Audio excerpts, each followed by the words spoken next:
Hello viewers and welcome to a special episode of BRM TV that looks at both recent and technologies of the future that will impact the way we think, design and create models in our hobby. So sit back and enjoy a glimpse of cutting-edge technology as we go behind the scenes at a major tech show, a laser cutting workshop, get 3D scanned and printed, and look at a high-tech DIY layout control system. But first, here's our layout of the month, Norwood Road.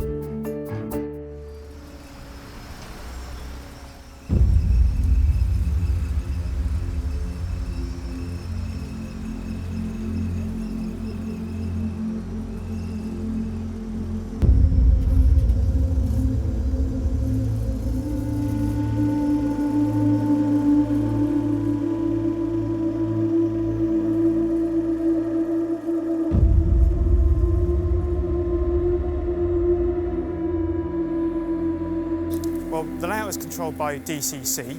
That's obviously a standard mainstream system. But the signalling is a totally independent system based on an Arduino microprocessor. It has code written by myself to replicate what you'd see in real life in the signalling system that UK's railways use today.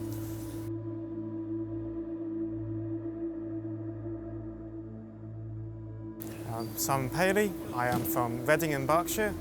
The layout's name is Norwood Road. It is based on the West Croydon area in South London during the last 10 years roughly.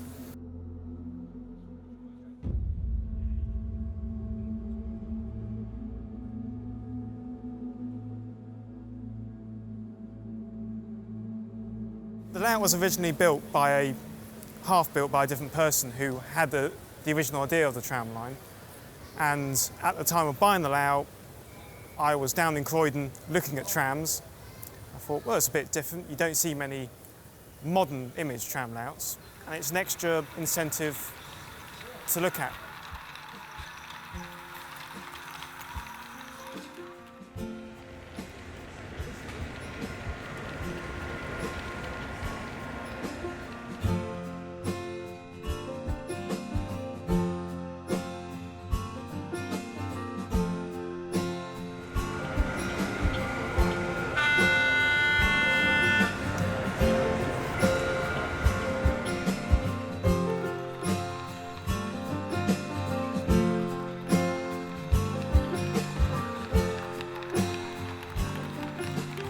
The Siemens layout is based in the past 10 years. It varies from slam door stock right up to modern Zyro units. Unfortunately, I haven't got any Electro Stars, so I use heritage units, as I call them, from Southern. So forceps, 4 VEPs, and a little bit of loco haul as well.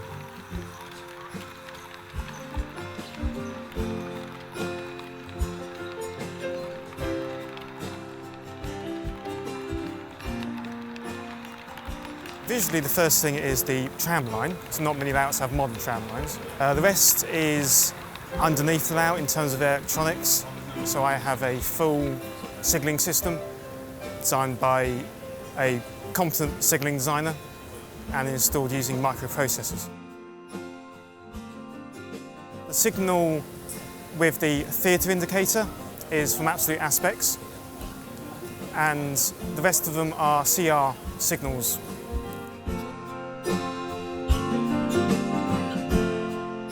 Because you can't get a lot of these parts mainstream, there's obviously not necessarily a demand from mainstream manufacturers to manufacture it. I've gone down the route of 3D printing them using my own designs from actual drawings from Network Rail. I'm basically a self-taught CAD person. I use a program called Google SketchUp, or Trimble SketchUp it is now. I use drawings from my workplace, Network Rail. So I've got fully scaled drawings. I scale them down.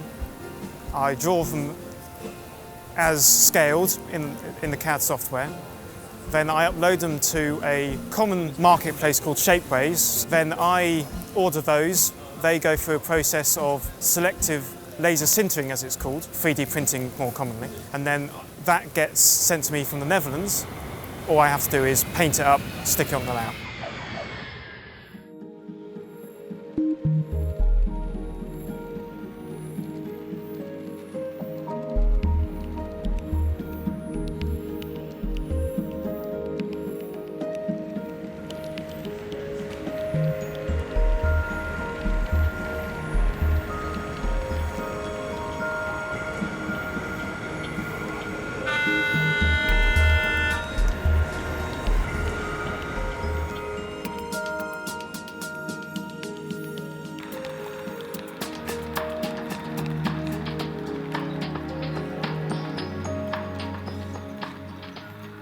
At the end of the layout, there's a tram stop. The shelter there is 3D printed using in a nylon material, as are the two Oyster card readers.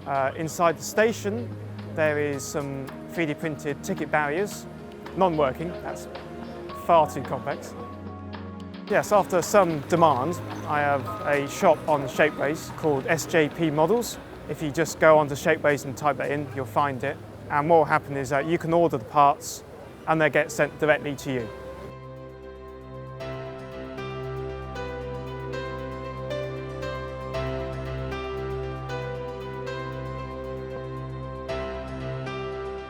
Well, that's our layout of the month, but now it's time to get all techie and look at a custom DCC system built around a small but affordable computer. Here's John Gay to tell us all about it. Well, to basically put it in its simplest form, it's a little basically a computer system onto an interface. So I use a Raspberry Pi that's connected into JMRI software.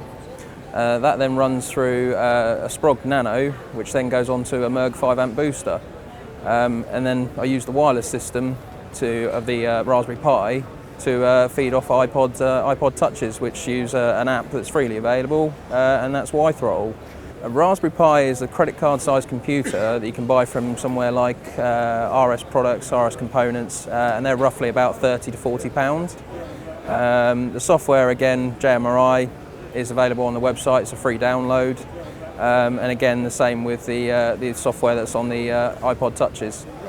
JMRI software, so basically you have your roster, which basically has all your locos programmed in, keeps things all like your functions labelled. So instead of having F1, F2, F3 on your controller, you actually have a label that says whistle, guards whistle, drain cocks, anything you basically have on the functions, so you can tailor it to suit each individual loco.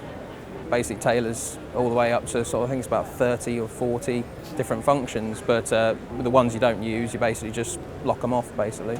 It's Android systems, so you get the JMRI engine driver throttle on the Android software, and the Apple one is the Y-Throttle.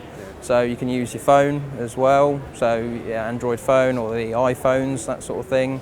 The main reason for using iPods is it just keeps it simple, just keeps it self-contained, not answering phone calls halfway through running my trains. The app itself is a free download just for the basic one, or I believe it's $7.99 just for the Pro version, which gives you the ability to run multiple trains in one go. The Mimic is basically done via a web server that's set up with the JMRI software. So basically you go into Panel Pro on the JMRI software and set up your panel from there. And by activating the web server, it broadcasts it out as a screen to be used on the touch screen. You can do all sorts, anything up to sort of your signalling and your points like we do here with Halland. And you can also do things like track occupancy and track-to-train detection and all that sort of stuff. We haven't gone quite that far with Halland, but my other layout is coming along that way. I can see there a lot of development into the system, a lot of time and effort from the software side of things, especially with JMRI and Y-Throttle. Once you sort of get to that sort of stage, I mean, it sounds complicated, but the truth is it's very simple to get hold of, it's very simple to use. You know, I'm part of the Wickham and District Model Railway Club, and we have several members that wouldn't dare even dream of picking up an iPod. Now they just pick it up and operate their trains.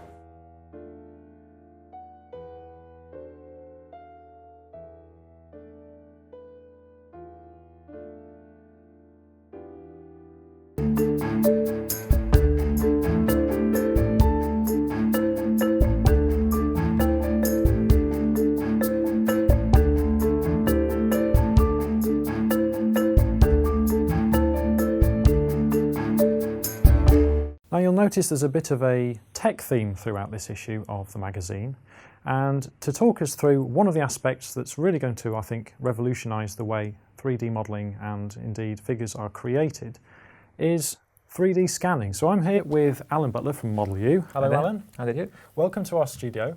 Good to be here. Now, there was one thing that I was really keen to find out about, and that is your process of 3D scanning people. We've seen you around at exhibitions, you've got your little stand, your kit, you're there scanning people dressed up as firemen, drivers, you name it. Yeah. So talk us through how this came about. How did you come to be involved with 3D printing and scanning? It was actually through my own model making. When I first got back into modelling, so I hadn't done any really since I was a teenager, I didn't have a lot of room in my flat, and I wanted to make something a little bit different, which involved as many locos as I could possibly get. So I decided on a locomotive works. So I started planning a model of Oswestry Loco Works, Okay. Which is fairly close to me, about an hour up the road. But the scanning came about from, during my investigations into the works, I was contacted by a gent that used to work there in the 50s. Okay. And he was researching his family history and got to the period when he worked at the Loco Works. And it was that got me to the scanning point, because I wanted in some way to recognise their lives, as it were, in the model. Looked into it, bought the kit and experimented on a few friends and showed them to other modellers who were amazed, and it was really from there that I started to think, well, I could probably make a business out of this. Okay, so you're talking about the kit. What do you use to scan people? Talk us through a little bit about... Well, I use a consumer scanner. This is they're branded in a couple of ways, actually. This particular one just fits onto an iPad. Okay. There is a wired one, which is just a USB cable that connects into your machine. But I find the iPad one a lot more flexible. This is quite a basic scanner. It's good for doing people and very basic objects. Right. Hence its price point, which is quite low. You can get these for about £400 or something like that. Okay. If you want to do anything more complicated, then you're looking at over 10,000. Wow. There isn't a great deal in between. There's a couple of new scanners that have come out now that are around the sort of 4,000, 5,000 mark, but really you're not gaining a great deal. Okay, so obviously this comes into play when you want something that's entirely custom that you've created yourself and scanned. So how do you get started? Is it as simple as just having a tablet, a scanner and a laptop? There's a few ways. You actually don't even need a scanner. You can just do it with a camera. Okay. So the term is called photogrammetry. You can use a normal camera. I think you can even use a mobile phone camera. Take, say, 30 to 50 shots in a 180 degrees around the item, and then you can get programs such as Agisoft do a program. I think there's Autodesk do 123D Catch, which then stitch all those photos together and will create you a 3D model. It kind of gives you access to creating something in 3D because, let's face it, the big downside with 3D printing is that you need a 3D object, and not everybody's got the skills in CAD to create something in 3D. So this is where this bit of tech comes into its own, really. To an extent, the scans do need cleaning up. Okay. So, for example, if I was just going to scan... well, I'll tell you what, let's give it a go. Okay. Let's get suited and booted. What shall we do first? Let's go with a fireman. Okay, 3, 2, 1. Sorted. Okay, so just before we start scanning, talk us through the process. Okay, so it takes a couple of minutes. I have to go around you probably 2 or 3 times with the scanner at different heights. I start off with the face to capture the most amount of detail, because that's obviously what the default thing everyone looks at. The rest of you should be quite quick. The shovel I don't take too much time over because I have a CAD model of a shovel that's nice and clean and doesn't need any editing. So you can add that in afterwards. Yeah, so it's really just there as a prop, so your weight is in the right place and what have you. So I can see on screen exactly what you've got. So you can see it coming tablet. up live on screen, so it's wirelessly linked to the laptop. So that's usually a good thing to focus on because as I'm going around you, it's quite easy to kind of make your eyes sort of follow around. Yeah. So it's a good thing to kind of look at. Okay. Okay. Let's go for it.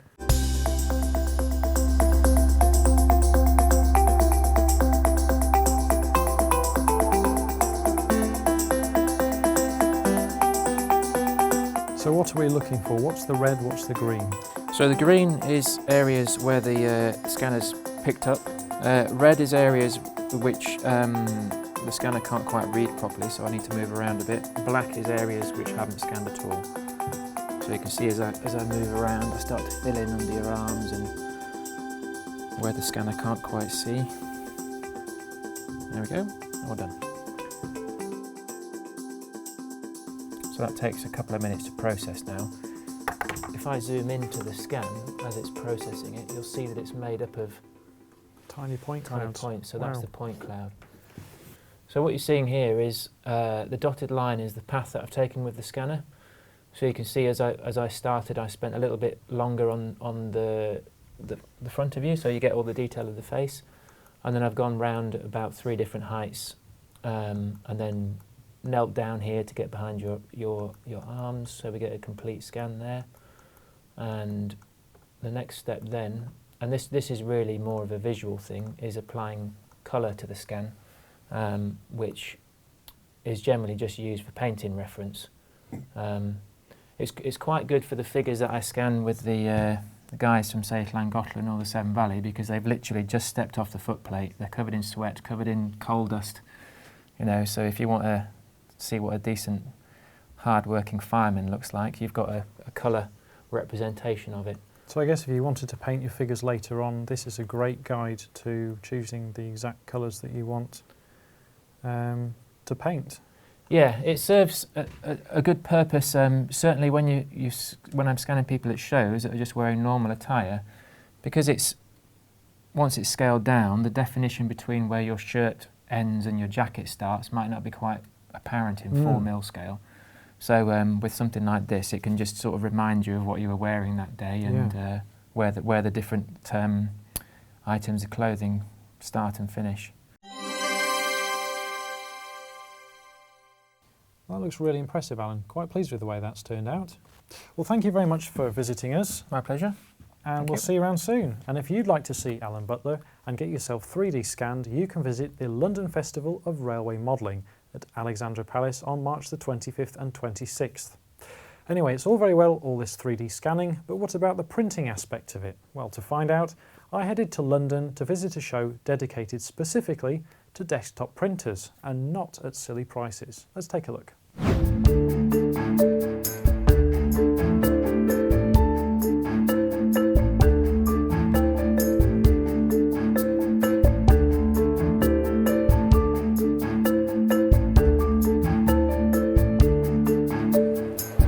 I've travelled today to Parsons Green in London to visit the Digital Show. Now this apparently is the best show in the UK specifically dedicated to demonstrating the use of desktop 3D printers. So let's take a look round inside and see what the future has in store.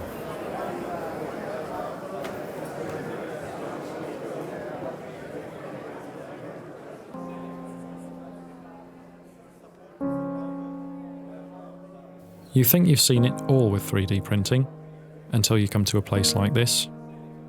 It'll never catch on, said some, but it has, and what's more, it's evolving. All too often, we've seen the results of a poorly printed 3D object at an exhibition, thought of it as too primitive looking, too basic. But all that's changing. The money men have moved in, realising the full potential this technology has, and today its progress is accelerating faster than ever before. New materials, faster prints, larger prints, smaller, more detailed prints. It's all happening under our eyes, and it's at places like this event where designers, engineers, manufacturers and inventors travel from the world over to exchange ideas and push the technology further still.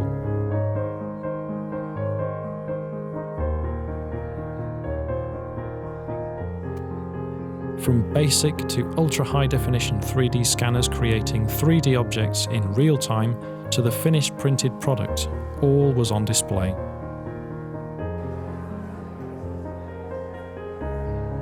There's a distinct difference between large 3D printers costing the price of the average 3-bedroom house to what was on show here. The large printers, despite being fascinating, are out of bounds to us as a technology, but most of that on show here wasn't.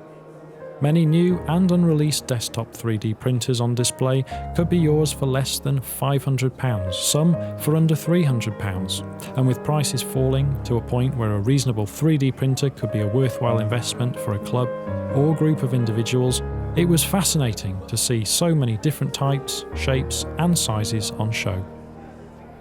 An exceptionally large Delta Wasp 3MT reaching a staggering height of 3 metres and printing functional office chairs gave a better view of how a fused deposition printer works as layer after layer of hot melted plastic was added.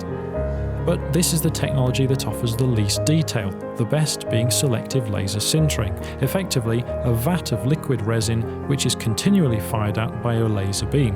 Its advantage is smoother looking parts, better precision, impressive detail, and it's this type of printer that intrigued me the most and which is set to be of better use to us as modelers. Jewelers and model makers alike are already using this technology to its advantage, revealing the level of detail which can be achieved using this method. On show was an impressive selection of objects, including this fully detailed miniature hand with visible knuckles and veins. Just brilliant. It left me thinking that there's another generation of creators that'll continue the process of making models and miniature objects, not necessarily always by hand, but by machine and with more precision. The art of designing them will still be present and require skill, but a different kind of skill. Digital design and savviness will be the key. If not that, well, a 3D scanner will get you most of the way, if not all the way there.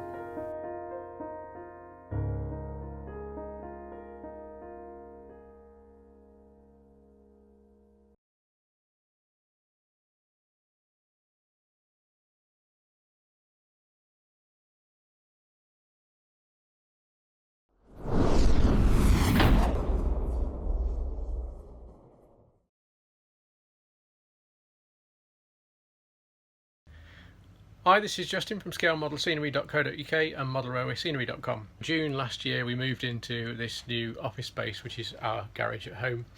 And as you can probably see behind me, it's got rather cramped rather quickly. We've now got 2 big printers, a laser cutter and various other bits of machinery in here, and we're running out of space rather rapidly. We can't really do anything else in the house that we're in at the moment other than put a big building in the garden, so that's what we've decided to do. Put a deposit on an office building from Dunster House, which was supposed to be being installed in May. Then we found out that because it's for business use we need planning permission, so we had to get in touch with the local council, which then started a long trail of paperwork and forms and various other things and to and fro-ing, and last week finally, beginning of July, we actually got confirmation to say that we got planning permission finally. But that building there on this bit of paper, that's what the office should look like once it's installed. It'll be the opposite way round with the door on the left, but that's the particular building we've gone for. It's July the 26th and the big day's arrived. Our office is now less than 5 miles away, I think, according to the van tracking. They've just sent me a text. Getting quite nervous now, to be honest. I hope everything's going to go all right, and I hope we've got everything prepared okay. As you can see behind me, we've cleared all the space now, pretty much everything, so I think we're prepared as far as the base is concerned. We're now a couple of days into the build for our new studio come office. Sorry I've not done an update before, but it's been very, very busy, to be honest. The chaps that have been building it have just sort of taken over the garden. It's been a bit chaotic. They got off to a good start, well, a slowish start actually on Monday with a few issues with the base, just sorting a few things out, but once they got cracking, everything progressed nicely. We're 2 days into the build, just about to start day 3. Today it's roof and floor, hopefully, so it's really taking shape. So there you go, there's the new studio. It's taking shape. Quite a big building, but looking at the floor space now it's down, I'm wondering whether it's actually going to be big enough for very long, to be honest. But it should give us a lot more space than we've got. It's about twice the size of space, slightly bigger, to be honest, than we've got at the minute. Here's the floor area. The walls are still covered in plastic to cover the plasterboard up at the moment, but today hopefully windows and roof going in. I'm now actually stood inside it. I'm stood in the building. The installers are gone. It's taken shape very nicely, actually. Did a pretty good job overall. I'm generally happy. Hoping beginning of September we can start moving equipment in and the computers in, Things are progressing quite well, although we've been a little bit slow this week trying to get a few things done. The dividing walls are in, the partition walls are in now. I'm in the middle of painting the floor, getting things prepared. As you can see, maybe we've got light in here now, so the lights are working. We've got internet connected, all the power's on, so we're about ready to move in, apart from a couple of coats of paint left still on the floor, and some bits and bobs sorting the laser room. So I'll just give you a quick wander around. You can see the space we've got to work with. So this will be the main office space over here. Looks a lot smaller now that everything's about finished, and we're starting to move a few bits in as well. This is the workbench will be over against the wall here, which will be the main packing and dispatch area. 2 printers and computers and various other bits to go in there somewhere. Not quite sure where it's all going to go yet. This will be the laser room. This will be 2 laser cutters in here and another printer. I've got to put vents in and possibly sort out air conditioning as well, I think, because it might get a bit warm in there. Today's a big day for us. Been moving in all of our gear today, getting things set up. Computers are in, 2 printers are in, laser cutters in. Still got to plumb it in, or connect the extractor up. But the cutter itself's in. Started to move some stock and got the filing cabinets in. So it's looking a bit slightly more cramped in here now. It's not quite as big as I thought it would be, to be honest. You can see behind me we've got some of the packing tables in, we've got the filing cabinet in. It's all starting to come together now. It's been a long, hard day. Still got plenty more to do. It'd be nice to be up and running completely by probably tomorrow lunchtime if we can, with the laser cutter, get that running and we can get some orders out. We're well and truly settled in now. Been in here since September, August, September, so 4 months or so. Everything's running very well. The only problem is we're kind of outgrowing it already, as we're starting to stock more and more lines from different manufacturers, and we're starting to produce even more stuff ourselves. Lots of new kits in the pipeline, things like that. We're just running out of space again, even just for storing materials and things that we use every day, and packaging and stuff like that, taking up way more room than I thought it would. Progress on our demo layout at last, after about 4 years of thinking about it and planning it. Progress is actually going quite well. Actually, we're progressing well actually on that. Who knows what next year may bring? Got a few ideas, so we'll see. All right, cheers. Thanks for watching.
Join us at our next 2 shows, the Festival of British Railway Modelling at Doncaster Racecourse in February and the London Festival of Railway Modelling at Alexandra Palace in March. Book online today to gain extra benefits, including saving on admission, beat the queues with 30 minutes early entry, a free show guide and free on-site parking.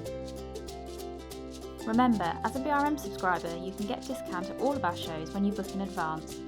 A ticket for the Doncaster show for just £7 and a ticket for our London show at just £10. Book online today.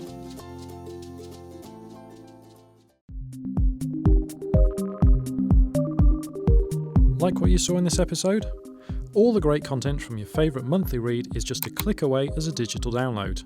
Whether you're on PC, Mac, tablet or smartphone, you can read BRM wherever, whenever. Downloads are duplicates of the printed magazine, on sale a week sooner. Expect layout and practical features with higher quality images, plus bonus photographs of the best in model railway photography. What's more, every episode of BRM TV is included too, so you can stream on demand.